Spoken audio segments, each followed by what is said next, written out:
Welcome to All Villa, No Filler. Please like and subscribe below. Today, I'm joined by AVFC London Lions member and lifelong Aston Villa fan, Adam Tynan. Good to have you back on the show, Adam. Cheers, Frankie. Thanks for having me, mate. I'm aware that last time I was on, my internet connection was one of the worst in the Western Hemisphere. So I'm hoping to have improved on that. The London Lions lads dug me out on it just afterwards. So I'm trying to be less Villa Perez and more Arsenal Perez this time around in terms of speed. That's what I like to hear. Taking the ball over George Boateng and lobbing Peter Schmeichel. That's what I remember Robert Pires doing to Villa, not for Villa. That's what we want your internet to be. So Adam is a man who does his research on players. So in today's episode, we're going to talk about some of Villa's young players who went on loan last season and whether they could fit into Unai Emery's team next season.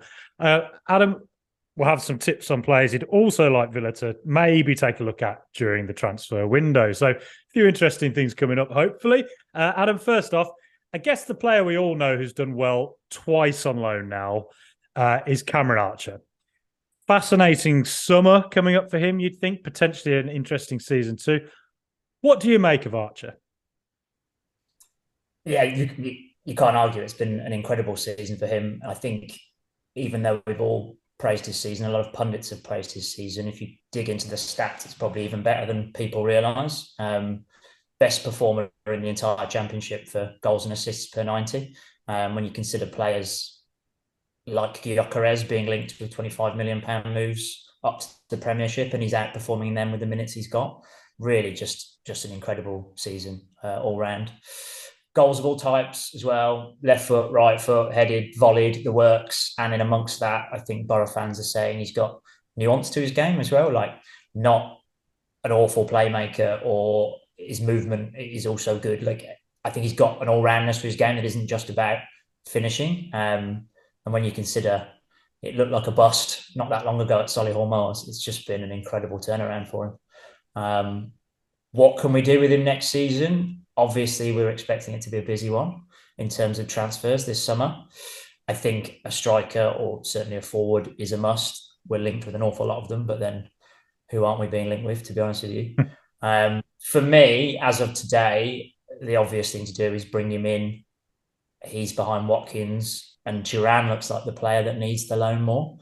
A sort of willing and hungry second string striker is a very hard thing to come across. Trying to find somebody that is willing to be back up to Watkins in the transfer market is a nigh on impossible thing to do. And we've got one ready-made to go, and selfishly on relatively cheap wages compared to what you might get if you go into the market with e.g. £20 million. So it's hard to imagine a better fit really for someone to play second fiddle. And when you factor in, I think, that he's come through the academy, Villa fans love that. He'll be given a lot more time and chance, I think, to prove himself. Sometimes it works the other way. People have been calling for him to start games for years, and he almost certainly hasn't been ready. But I think he absolutely is ready now to at least have the minutes that Duran has had last year. And I think we can definitely give him that with Europa League football on the horizon. Yeah, he's done exactly what he needed to do, I think, in that Middlesbrough loan. He did well at Preston. I think it was 7 goals in 20. Middlesbrough, 20 games, 11 goals, 6 assists. Best production rate, I think, as you said, per 90 minutes. And I think what Emery would have been hoping for is that, all right, if he's not going to get much game time, if he goes on loan, let's see if he can improve on what he did at Preston. And it kind of looks like he did in a Middlesbrough team that came, close to promotion and were one of the better teams in the Championship in the latter half of the season. I just think with Archer, obviously we cannot judge the guy until he plays more regularly in the Premier League. And it's one of them where you sort of, because he's a Villa boy, we all just really, really want him to be the man, don't we? Do what we hope he can do. But do you think there's any scenario in which Villa do sell him? And if they did, what kind of a fee do you think you'd be happy to see Villa go for? I think there is a scenario where we do that. It's probably worth saying that he's contracted to June 27, so like a decent length of contract on him. I I think, like I said, with what Gyökeres is being linked at and what we've seen recently, you don't get and I don't hesitate to call him this based on last season, a top championship striker for less than that sort of money. If I'm another manager in the bottom half of the Premiership, do I want to spend 20 million on Archer? I don't know. I don't think he's done it enough for long enough. So I'd be surprised if a bid like that came in. But I could see Emery, etc., being tempted by a bid of that sort of value if, for whatever reason, the professor doesn't think he quite fits the system. He's not like Ollie Watkins. They are quite different players. And maybe is he more Ings-like than he is Watkins-like? And Ings wasn't the right fit for Emery. So, yeah, I could see that happening. Obviously, the alternative is a more high-profile loan. Could you convince a lower half Prem table team to take him on a loan or somewhere abroad? I don't know. It feels to me like really staying and having, like I say, the Duran minutes is the most obvious fit. Yeah. But whether he's the professor's fit, I don't know.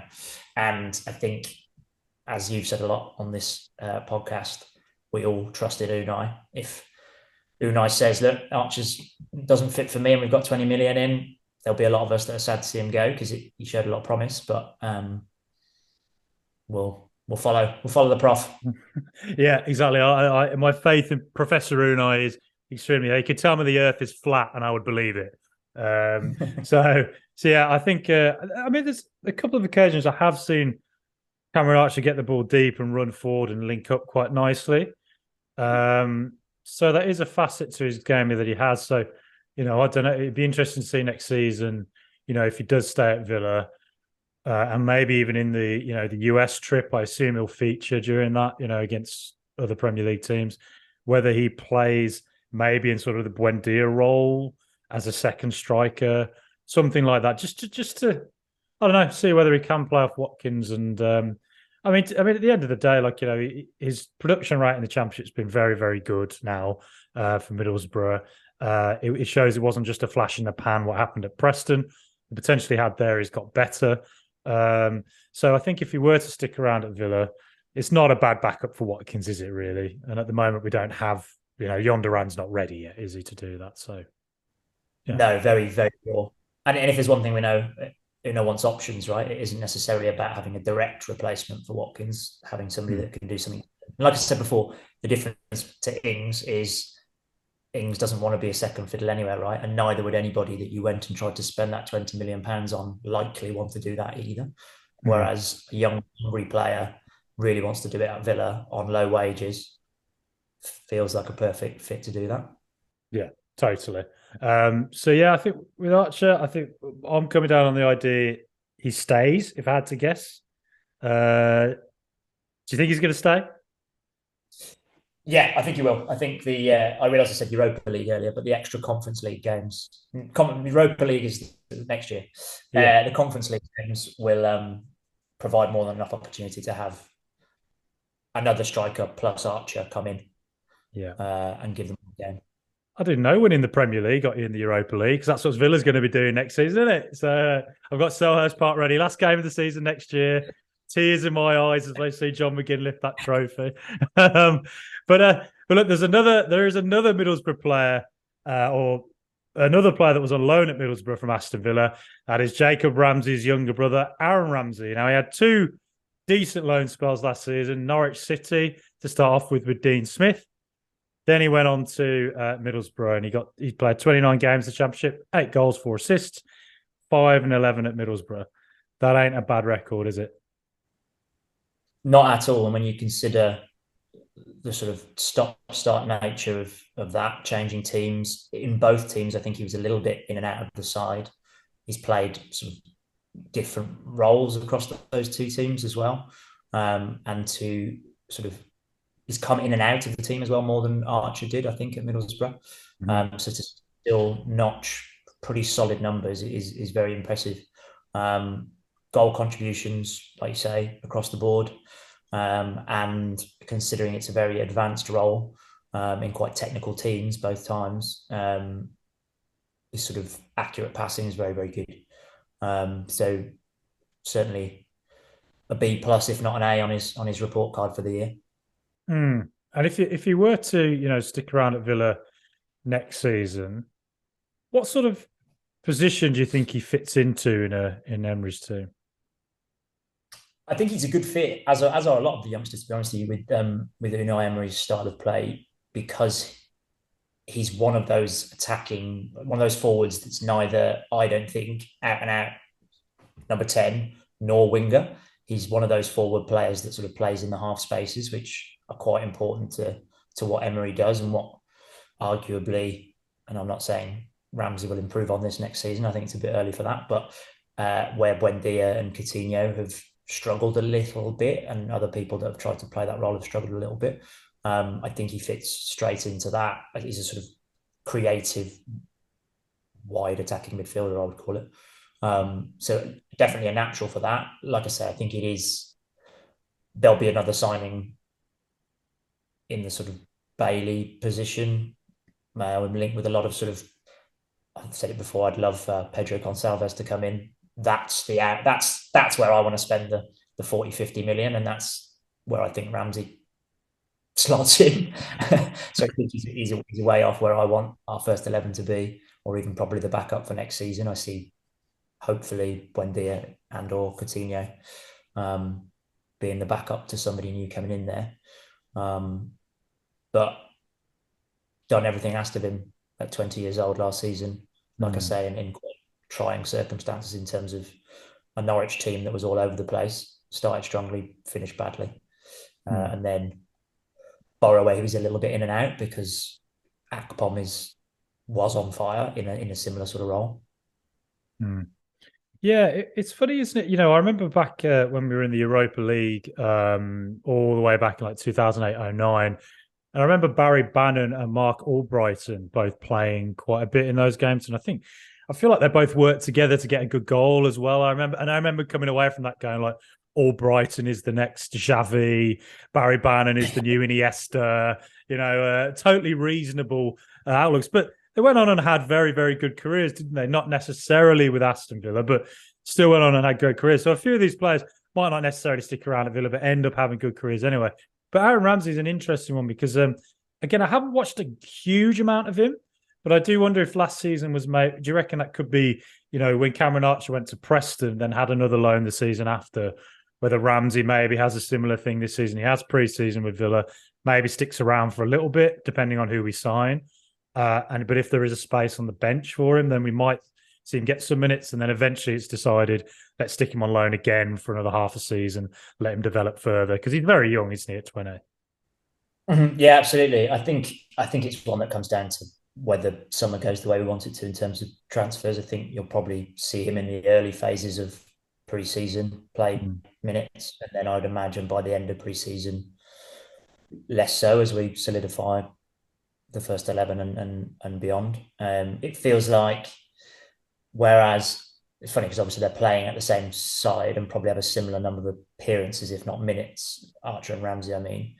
Ramsey is not a starting number 10 for a top 6 championship side just yet. I think he probably does need to do it one more time. I don't see bids coming in for him from the lower half of the Prem in the way they might for Archer just yet. Which is difficult because, as we both said, he absolutely did all that could be asked of him really last season. But I think one more loan is more than likely.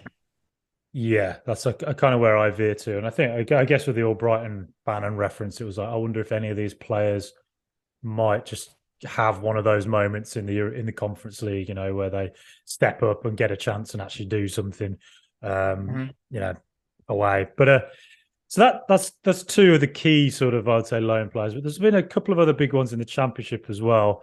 A player who's actually featured for us in the Premier League, like Cameron Arch has, is Tim Iroegbunam. QPR last season, a CDM. Thoughts on him? Mixed, I would say. QPR were very erratic last season, right? 3 managers, not an easy place to be. Beale obviously took him there Beale was a big fan of him from his time at Villa, as was Steven Gerrard. Handed him a contract extension again. He's a Villa player till June 27, so a healthy contract. I would say he's dealt with that. If they've been erratic, so has Tim. He's had games where I've heard QPR fans describe him as Eze-like, and if you talk to QPR fans about Eze, that is high praise indeed. Yeah. And I looked, and there was a Burnley game where he played 70 minutes and didn't complete a single pass, which is almost impressive in a CDM role, not to at least bump one back to the centre-back. But like I say, flashes of really good stuff. But in an erratic backdrop. You say CDM, I think definitely played his best football last year in that position, but has been used in different formations across those 3 different managers. So no sort of continuation in terms of having a single role. So hard to mark him down too harshly, but in that area of the pitch, you want consistency and you want sort of security. And if you compare him to Villa DM and Loney in the same league, Nakamba, less completed passes per 90 and at a worse percentage than Nakamba completion, which is what we were all very critical of Nakamba for as a player. That tells you somebody's not quite ready. So it feels like we're still seeing both how bad and how good he could be in the same month period. An interesting one, because I think talking about Emery and how he plays, again, compared to Nakamba, he offers a lot more in terms of ball carrying, taking players on. He's a much more interesting centre midfield prospect, and especially in a midfield 3 where you want a stopper, a passer, and a carrier. He probably fits into more of the Ramsey role than the Kamara role, I would say, which is perhaps not where we thought he might be a year ago. Emery's system feels like it designates 3 centre midfielders quite different roles. And I would say, as of his best moments for QPR last season, they were more Ramsey-like. Right.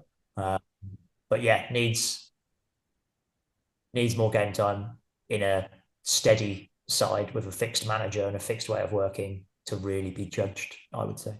Yeah, it's been a tough season at QPR, hasn't it? Just because, they started very, very well. And then the Michael Beale to Wolves rumours crept up, and then there was a sort of uncertainty around that. And then very shortly after, he goes to Rangers. And then he gets another Aston Villa assistant manager, and Critchley came in, I believe, to QPR.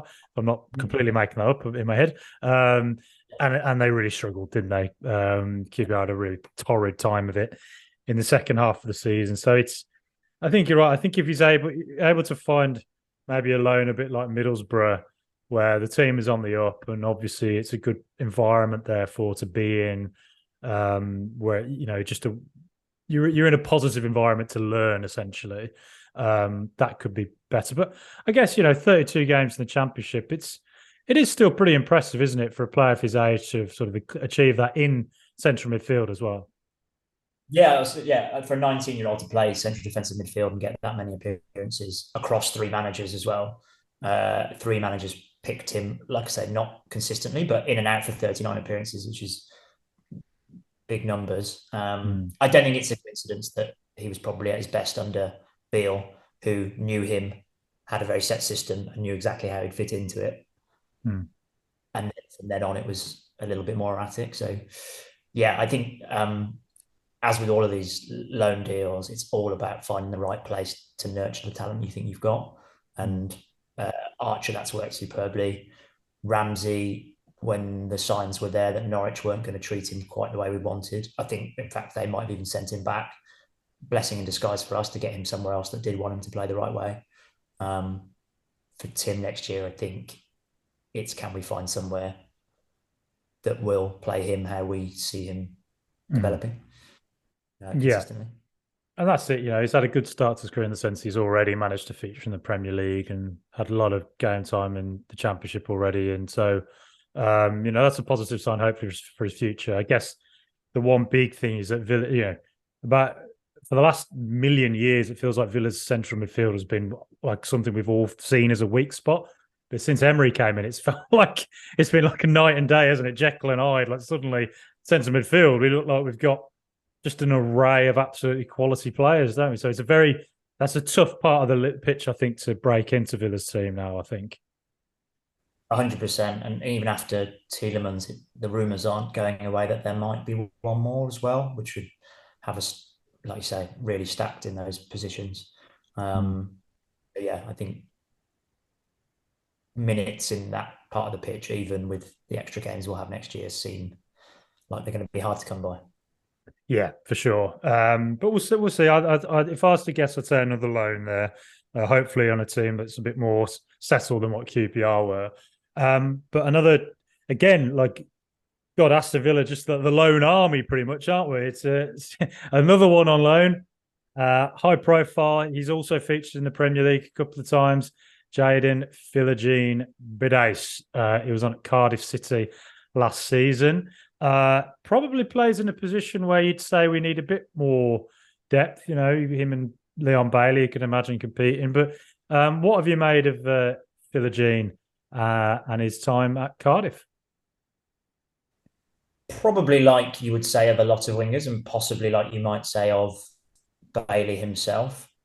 Glimpses of what they can do, but no consistency, which is a really, really hard thing to get from a winger, right? It's you can count on one hand the number of world-wide men that are consistently taking players on, creating, and they cost a pretty penny. Cardiff fans have said exactly that. He's been in and out of the team again, another player that's been mixed in sort of minutes, coming off the bench, starting the game here and there, not just playing on the one side, left, right, and even through the middle on occasions for Cardiff. 4 goals, 1 assist isn't fantastic, but 7 goal creating actions on top of that. And the one bit of his game which we do seem to lack, even with Bailey actually, is take-ons, and he was top 10% for take-ons in what they call the next 8 leagues on FBref, which is the next 8 leagues outside of top 5 in Europe. So taking on people and beating them 2.5 times a game, which is really good. That's really high. That's well above average and blows out of the water. Certainly Bailey, but even e.g. Harvey Barnes, who people would love to see. So that is not an easy thing to do, and he does it frequently. So fair play to him for that. But nothing beyond glimpses of talent so far, I would say, for him. He's one of them players that you sort of think there's clearly something there with him. And I remember when he was with Villa 2 or 3 years ago, I remember lots of links to teams like Bayern Munich, PSG, Man United. So clearly within sort of the youth academy system, he was seen as a real hot prospect. And obviously that doesn't mean, you know, sometimes it means something. Sometimes these players don't quite live up to whatever it is that hype generated that hype. With him, I guess, again, like, you know, featured a fair amount, I think 37 games, as you said, with Cardiff. So again, it's good that he's got a good number of appearances and experience from that. But he's one of them, you never know, do you? You sort of think, I wonder if any of these players that, like, that you know, even stats-wise wasn't quite as strong, whether, you know, Emery sees something in them this summer and thinks, you know what? I like this guy actually and think I could work on him as my project, and maybe next season feature him in games and see what he can do. And I don't know. I wonder if Philogene-Bidace could end up being somebody like that. But again, at the end, you know, considering that Villa are probably going to go quite hard on this transfer window and buy some decent players, you would think it's going to be hard for these players to break through. They're going to have to be really quality, aren't they, to break through next season, I think. Absolutely, and you'll see a lot, and guys, you can see every opinion under the sun if you go on too many Villa forums, but you will see a decent amount of it's a shame what happened to the FA Youth Cup winning team, and we haven't been that successful with those players, etc., because I think the expectation is you create first team players, whereas I think that ship has sort of sailed in terms of the whole model of the Premier League. I think the chances of you producing what has to be really a £40 million player ready to go is really, really unlikely. And whilst it isn't as fun to watch as getting Jacob Ramsey and Grealish into the first team the way they have done, nobody was complaining at Chelsea when they sold 5 players that hadn't been anywhere near their first team for the price of a Lukaku. It is unfortunate that, especially in forward areas, I would say, your Archers, your Philogenes, your Ramseys, to come into a Villa side trying to be top 6 is really, really tough. And the chances of you picking one of those up at 15 is really, really slim. So I see this. I see Villa as one of the most successful academies in the country, and those players that we're talking about are the reason for that.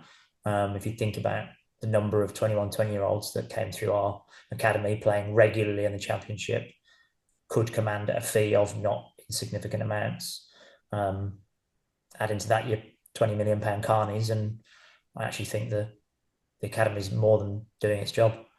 The fact that we're saying 1, 2, 3 of these could play Conference League football next season is a huge success. Absolutely, couldn't agree more. And I think that's one of the major successes of. Let's give credit, to Purslow. They're no longer CEO, but he was there when the process was taken a couple of years ago for Villa to really focus on the academy and improve it. And you mentioned Chelsea there. Like, that's probably the model that we followed, really, wasn't it? That a lot of these players might never feature for us, or maybe just feature in 1 or 2 games here and there. But eventually they just get sold for, even if it's just in today's money, 6 million quid, which isn't a lot, or 3 million, or some of them might even be a carny at 20 million, 15 million. And then every now and again, you'll get 100 million Grealish once in a blue, once every 2-3 decades. But it's those players that, the 3, the 5, the 10 millions. And so, you look at players like that, Ramsey, Archer, Iroegbunam, Philogene-Bidace. I wouldn't be surprised if, some Championship teams decide, right, want to get a player like that, and maybe we'll spend 3-4 million on them. 4 million is just it all sort of adds up over time, doesn't it? And I think the fact that these players have been featured in the Championship, as you mentioned, is a really good sign that approach appears that we took with the, focusing on the academy and improving it has actually started working now. And eventually one of them, Ramsey came through, Jacob Ramsey came through and starts in the Premier League now, but 1 or 2 of them over time will, become regulars in the Premier League, I'm sure. Like, there's Caden Young, who's featured a couple of times. Who knows? Maybe he'll do well. It's extremely difficult to guess, and it's extremely difficult to break through, particularly into the Premier League. But I'm very happy with how Villa are focused on the U team, essentially. 100%. Yeah, I can't pretend to understand how FFP works. There's forensic accountants that don't know how FFP works. Turns out Man City might not know how FFP works. But what I do understand is that if you raise an academy player and sell them, that's pure profit on day one.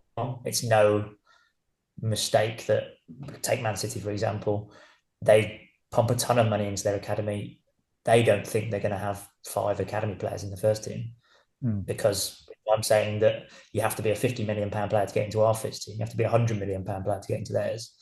So your McAtees, who everyone at City is saying is better than Foden, may never ever play 50 games for City. Yeah. They won't see that as if he's had a great season at Sheffield United. They won't see that as a failure if they're bringing 20 million for him, which they may well in the next couple of years.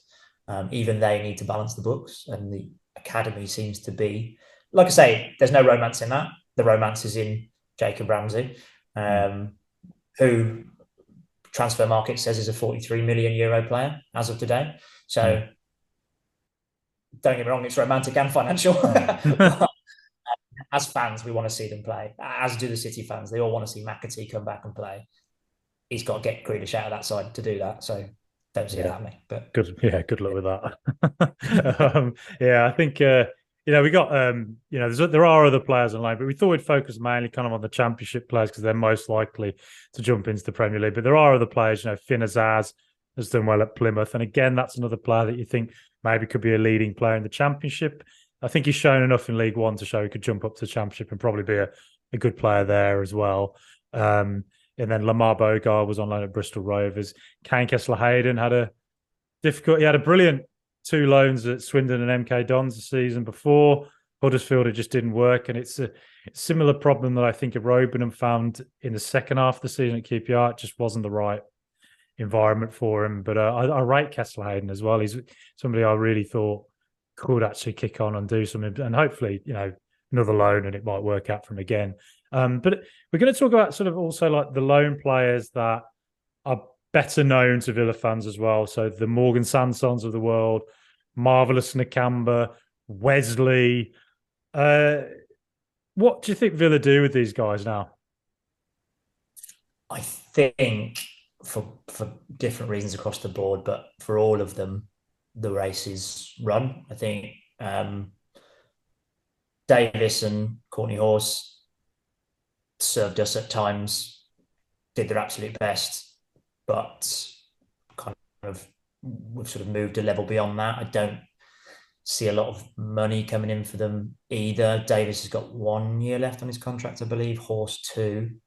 Horrible injuries the last couple of years, but I think they're done. I think you could add Wesley to that list. We will always debate until our dying day across a pint whether it's all that injury's fault or whether he was always a cart horse. But ever since that, well, he shined for about 45 minutes, right? And we all thought, here we go. Yeah. But he always seemed an awkward mover. Yeah. And he always seemed a slightly odd fit. And unfortunately, if it wasn't the reason, it certainly put pay to it. That injury was a shocker, and I think we have to write that money off as well. Sanson and Nakamba, quite different, I would say. Sanson, you'd still find people arguing that he hasn't quite had the chance, and he showed glimpses in the Villa first team, but he's been through enough managers, I think, now that haven't fancied him for one reason or another. I don't see him competing with the guys we've got. And like I say, there's talk of even one more midfielder coming in. He's performed pretty well in League One. I see it likely that an offer comes in for him there. I don't think we're talking big money. I think we're talking a lot less than we paid for him. But I think a shame for both parties, really, that it didn't work out. I don't think you can criticise Sanson as being a bad player, really. I just don't think it's ever quite worked out for him with any manager that he's had. And sometimes it's just a question of timing. And then last but certainly not least, of the players you mentioned, Nakamba, I think we've all got a bit of a soft spot for him, haven't we? Yeah, I do. What he does fantastically well, and he does it with a big grin on his face. But what he can't do, he really can't do.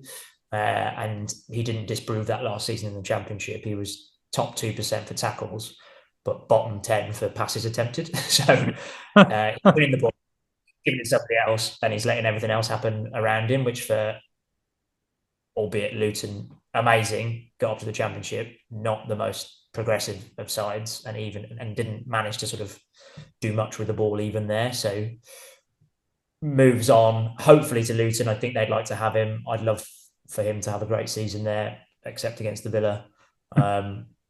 Thanks for your service.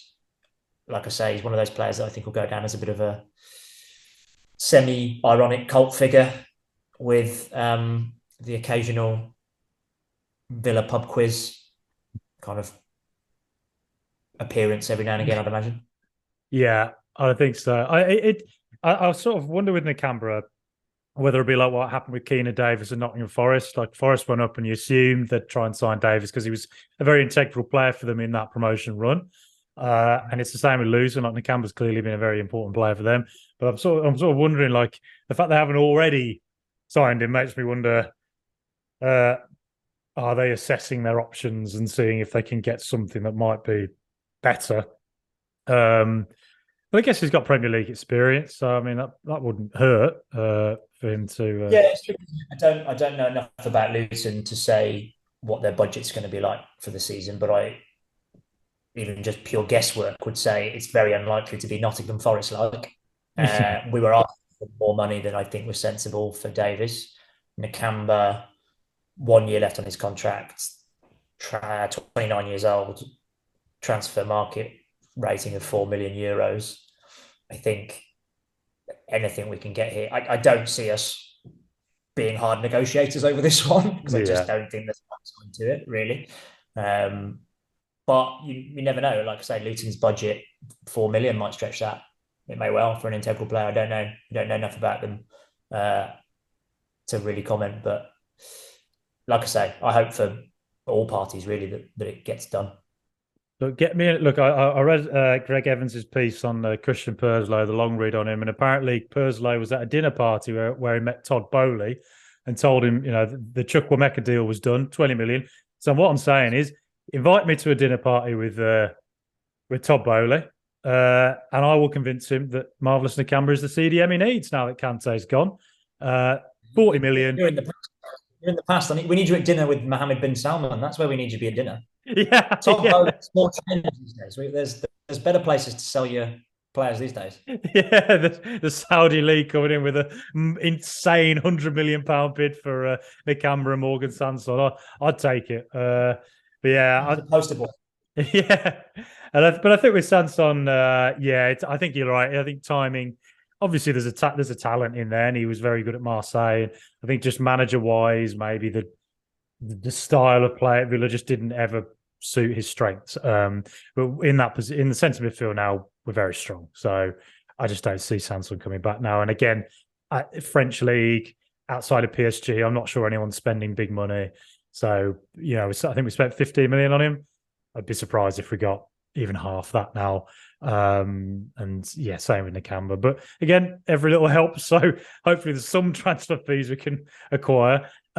Now, so that's kind of like the loans that we've covered there, and some of the youth players as well. Now, I mentioned earlier that you like to keep a player on, or keep an eye on players that are outside of Aston Villa.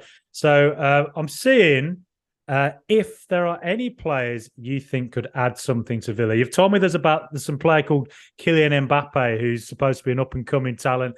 Do you think he could bring something to Villa? Keep an eye on him. Yeah. No. So yeah. Who are your tips then, Adam? I'm intrigued to hear these. So you say that I keep an eye on people. I just want to be absolutely clear that I've never seen any of them play live in my life, except for one, actually, the last one. I'll keep him until last, and I've seen him very up close. So I'll keep that to the end. Okay. This is very much based on, and this is as sad as it gets. I love a spreadsheet, I love data, and I love FIFA Ultimate Team. So there's a lot of my scouting that comes from essentially those two places, and then I'll go and look at YouTube highlights reel. So before anybody comes to me who actually knows about this stuff and tells me how rubbish any of these are, I know the flaws in my system, so leave me alone. All three I said to you would be players I don't think we've been linked with. That's borderline impossible because of the volume of players we've been linked with. Yeah. And the first one I've seen that we've been linked with, but I want you to be my witness. I told you his name before that link had happened, and I think he's interesting. Anyway, so I'm going to go with him, and that's Lens centre back Facundo Medina. Mm-hmm. There's a lot of chat about it nearly being done, as it is always with these players with Pau Torres. It's over the line, it's done. Here we go. Not quite here we go. That's the one we all wait for, isn't it? But that Pau Torres is kind of there or thereabouts. I see him as a sort of alternative to that. I think I can't remember the guest of yours that you had on that sort of talked about their worries about Pau Torres. Am I right? Oh, yeah, Santai, yeah. Yeah, that he's not the most combative, that he's perhaps a little bit weak for a Premier League centre-back. But the reason I think that we're linked with him and the reason people are excited about him, both at Villa and I think other clubs above us, is his sort of ball-playing creative qualities, which is not something we've expected from centre-backs in the Premier League for that long, really. But this is Medina, the best in Europe's top 5 leagues for progressive passes and carries, top 5% for defenders in those leagues for shot-creating actions and assists. But compared to Torres, is just a lot more aggressive, more sort of a little bit taller than him, but more Martinez-like at Man United, a bit of a butcher. The downsides to him, I would say, are that he's predominantly played in a back three. I don't see that happening much for us, but Emery does like to have the option to have a lockdown, just defensive-minded fullback at times. So could he be a left back in alternative to Moreno? Links with Digne moving on, maybe he'll fit in there. But if we are looking to control a game, a little bit like how we used Diego Carlos against Wolves when we were chasing it, and we wanted that little bit more creativity on the ball than what sort of Konsa and Mings offer. Facundo Medina is the ultimate creative centre-back in Europe in this past year. We'll see whether he can stand up to the sort of defensive capabilities required of him. But like we're all saying about Tielemans, I think there'll be games where players are suited and games where they aren't, and we get used to under Emery having a bit of rotation. And I for one wouldn't mind seeing how Facundo Medina could get on in Emery's Villa. Okay, so Facundo Medina, that's one of them down. He's not a player that I've seen myself, so it's interesting to learn that. I'll be straight to YouTube after this. All of us who fell for Nicholas Helenius's YouTube videos, all over this one as well, let me tell you, as you will with all of these players. So yeah, I've fallen for a few things on YouTube before, but players wise, that is right. And so yeah, two more players. So who else have you got in your mind that you think you'd like to see Villa linked with? So aware that we need a sort of a wide forward to replace, edge out Bailey onto the bench, I would say, and a sort of half space centre attacking midfielder like we were talking about for Coutinho, Buendia and Ramsey. The first one is the wide player. I've gone with Jeremy Doku, who I think will be known to people and Villa fans because of some Sterling, that makes it sound like he was brilliant for 90 minutes. Some glimpses of brilliance for Belgium. And performances and sort of talents that saw him linked with quite big clubs as long as 2 years ago. He's only 21, so when he was 19 being linked with the likes of Liverpool as a Sadio Mane kind of protege. Again, going back to my beloved stats, top for progressive carries, successful take-ons, touches in the opposition penalty area across Europe's top 5 leagues from Rennes last season in the French league. I think what people remember when they saw him for Belgium was a little bit like when Adara Traore first started doing it, when maybe Gnonto at Leeds has done it, just that sort of electric bit of acceleration and trickery to go just past somebody like they're not there, which is one of those things that football fans just bloody love, don't we? Just that little bit of excitement where somebody gets beaten like they're not there. I would say he's capable across the front line. So he plays left and right wing. Happy to play both, seems to play both relatively equally. The downsides with him, and there has to be some because he's in my unlinked list and nobody else is after him, is a little bit injury prone. Misses a reasonable amount of games a year. And I think possibly what put Liverpool off is I've seen him described as a player that needs an arm around the shoulder, needs a bit of managing, can be a little bit temperamental, but which brilliant footballers don't. So that's my suggestion. 18 million euros on transfer market. Could well be Bailey Mark II, as I think all exciting wing players could be. That's another one I'd be interested to see at the Villa without guaranteeing any level of success. If I was a scout, put it this way, I wouldn't be taking any of my fee on performance basis. I'd be wanting it up front. Yeah, right. Doku, interesting one. Like you said, every time I've seen him feature for Belgium, tends to come on the pitch, and I'm always like, well, who's this guy? He's good. Why is he not? I don't know. Why is he not more regularly linked with other top teams? Really, I think I don't know whether I don't know. I guess I'd need to watch more of him at Rennes, but every time I have seen him, I've always thought there's definitely a talent there.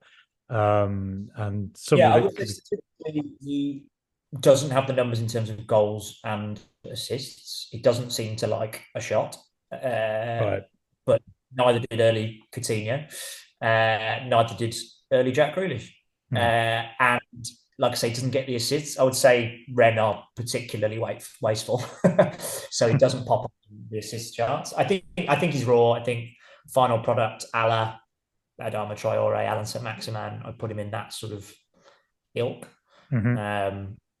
Can you get consistency out of him? Can the professor put an arm around the shoulder, as I said, and turn him into a world beater? Who knows? Yeah, that's the thing, Professor Unai, we got the manager to bring the best out of anybody you'd think. So Doku's a player that I'm fascinated you mentioned him because we haven't discussed that, and he's somebody that I've been thinking about for about a year and a bit now. Where I'm thinking I'm surprised I haven't seen him linked with I don't know, someone like an AC Milan or a Inter or those sorts of teams because there's clearly something there. But yeah, and then third and finally, who's your next tip? So last but certainly not least, and he's gone in as an excuse to tell a personal story, but also because I think he's brilliant, and I think somebody, well, maybe he won't move, but I think he will show some glimpses in the Premier League next season, regardless, because he's coming up with Sheffield United, and that is Iliman Ndiaye, a super creative forward player, arguably 10 or even supporting striker type, but drifts left and right. Dare I say, Grealish-like in the sense of that, without what we're talking about with Jeremy Doku and players like that, where they like have electric pace and go past people. It's more of that close control, ball very close to the body, jinx, feints, little passes, give and goes, that sort of footballer, which I think is my favourite sort of footballer. And like I say, with Grealish in the not too distant rearview mirror, Villa's favourite sort of footballer. I think he's got the bit of that about him, sort of bit of strength, bit of dribbling, flair, all of it very under pressure. Probably one of the best performers in the Championship last season for taking the ball under pressure. Again, sorry to keep saying his name, but you know who I'm talking about from 2 years ago at Villa. I think he would just be a really exciting player to watch. And I can tell you that when I say I haven't watched a lot of these guys, I can't say I've watched loads of Iliman Ndiaye, but I did play 90 minutes against him in my last 90 minutes as a Sunday League footballer.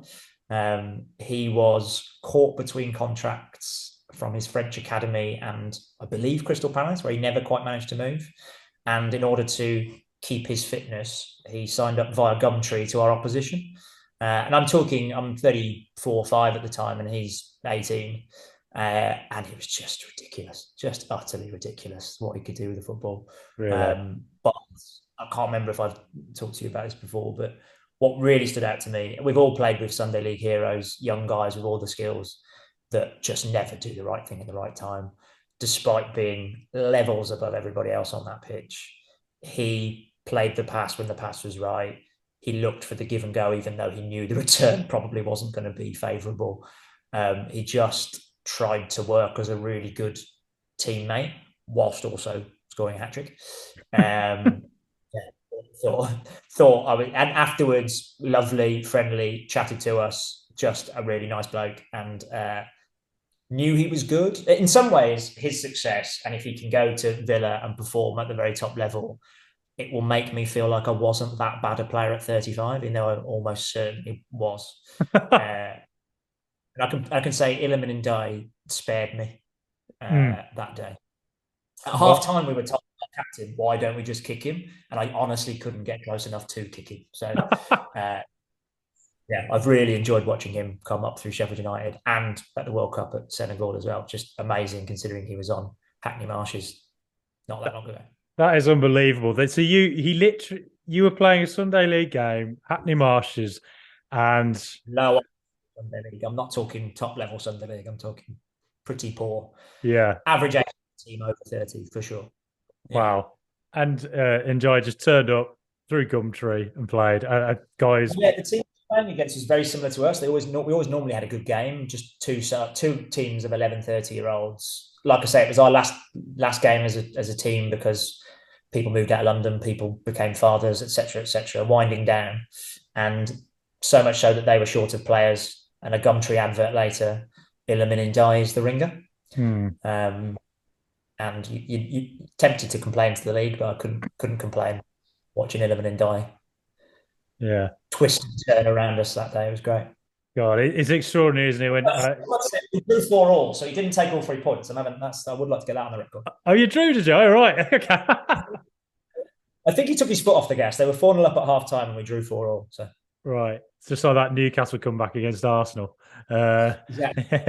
Yeah. That's a brilliant story. I love that. And sometimes you just know, don't you? And, exactly right. You play occasionally in life, you've played against someone who's absolutely unbelievable and just doesn't do the right thing. So it's pretty amazing to hear that. Somebody who has all that talent and was that young at the time, I guess what you said, 19, and to be able to make the right decision at the right times. What a lovely story to, go from those Hackney Marsh Sunday League to now being a real star player for Sheffield United in their promotion running. Last season in a very impressive Sheffield United side. Still only 22. So really interested to see what he does. Probably, I think, for Sheffield United, because I think they'll fight tooth and nail to keep him. Although I think his current contract situation is June next year. So don't know. Depends whether he will be willing to sign on or we'll see. But he'll be in the Premier League season. Well, during that Gumtree game, you should have tapped him up. That's what you should have done. Just said, "Look, mate, there's this club. There's a club up in." I offered to be his agent. I saw my life going a very different way that day. I tried to hitch my cart to Illumin Ndiaye, but he wasn't having any of it. Yeah, well, I am looking at his youth career, which is fascinating. It's Rouen, then to Marseille, then to Dakar Sacré-Cœur, and then from there to Boreham Wood, then on to a team called Rising Ballers. Yeah, so I think when the Crystal Palace thing didn't work is when he ended up at Boreham Wood. So we were, I think, weeks from him joining Boreham Wood when he played against us. Rising Ballers is an interesting. Have you ever come across it? It's I follow them on Instagram. They are probably doing them a disservice to call them a sort of an equivalent of Last Chance U from Netflix. If you've watched American football, but a place for people with clear talent but lacking maybe the structure, the organisation, a team to sort of nurture their talents, turned it into a sort of YouTube, Instagram channel. And they seem to have had a decent amount of success in putting players into the system, a sort of democratic academy system, I would call it. An academy by the people, for the people. And Illumin Ndiaye did a couple of seasons there, I think, before being picked. Yeah, amazing story. Yeah, that's a lovely story. And who knows, maybe is, well, if he stays around at Sheffield United, plays in the Premier League, he'll almost certainly be featuring at Villa Park. So that's lovely. Yeah. So Adam, they were your 3 tips. I expect now that all of the ITK in the know accounts will be tweeting that they've heard rumours of Jeremy Doku to Aston Villa. Ndiaye is desperate for a move to Villa Park as well. I can 100% see that happening. As a source, but then why would they need a source? I don't feel like they need a source, do they? Just someone.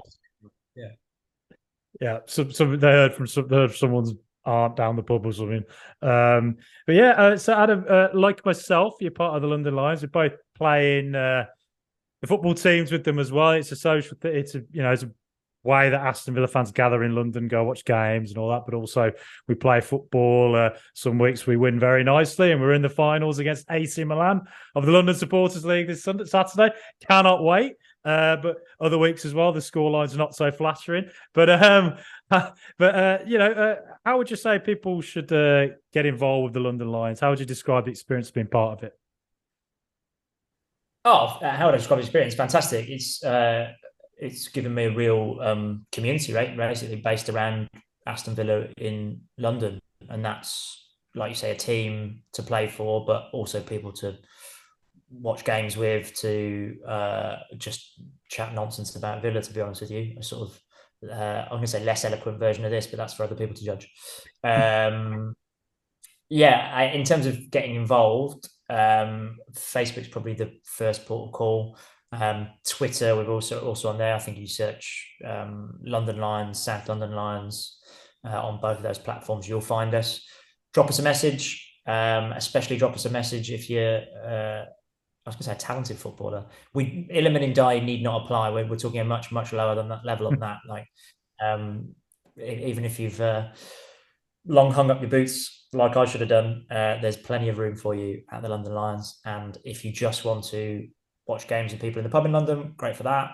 And equally, we get ticket allocation for most away games, assuming it's not a tiny stadium like Luton or Bournemouth. We're almost guaranteed tickets, which we raffle out to the members. So it can be very, very difficult to get away tickets without sacrificing your firstborn these days. But they are achievable via the London Lions. So do get involved. Come and join us in whatever format suits you. We'd be pleased to have you. Totally concur. It's been an absolutely brilliant experience. I've been part of the Lions now for maybe 2 years, and it's just been it's sort of revitalised my time in London, really. It's given me a real, just a buzz, and it gives me like some structure, and that I can look forward to playing football again with people who are quite like-minded instead of having to do, this turn up to teams that I don't really know anybody in, and just the social aspect of it as well. And people, Villa fans come from everywhere, and, the Lions are from different parts of the UK and the world. But there's also a lot of people from the Midlands area, like me and you, and so it's nice just being in London and also meeting people from back home essentially. So there's a lot of reasons to join it, and it's just a brilliant group of people, really. And so Adam, thank you very much for coming on. It's been great to chat to you again. Thanks for having me. If you're really stuck for something to do and you're a Villa fan, Saturday, as you've alluded to, cup final versus AC Milan. Aston Villa looking to raise a bit of European silverware ahead of the big boys next year in the Conference League. So come down, Russell Square area. Give us a tweet, and we'll tell you where to be with your banners. Yeah. We've knocked out the giants of PSG into a swept aside as happened in the 90s. AC Milan. Ooh, we'll see. We'll see how it goes this weekend. Can't wait.